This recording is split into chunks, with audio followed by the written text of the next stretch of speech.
we celebrate Black History Month, a new exhibit not only tells the story of Glendale's past as a sundown town, but it also fills in the gaps that history didn't record. The story of those who faced discrimination. NBC4's Kathy Vara has more. From Nazi rallies in the 1930s to the presence of the Ku Klux Klan, Glendale's past, like that of many American cities, has a dark history of anti-Semitism and racial discrimination. Glendale wasn't a place where black people lived. They were known as sundown towns.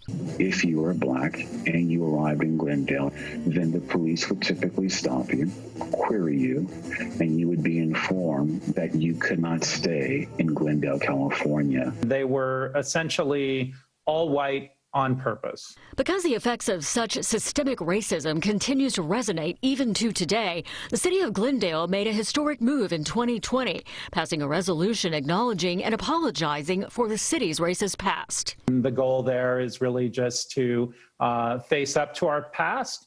Racism and resistance in Glendale is the city's first effort to atone for its past and make amends. We started looking at stories of racism and also these sundown town practices. In the 1930s, La Crescenta became the scene of several American Nazi rallies.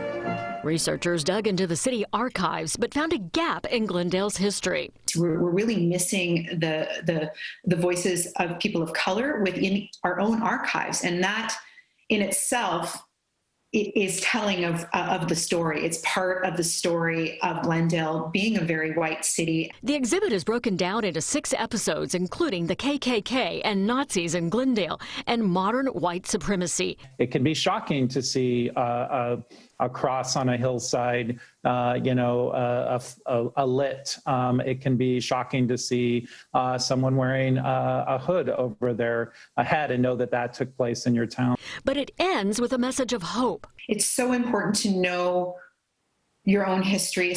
The final episode, Be the Change, starts March 8th. Kathy Vara, NBC4 News.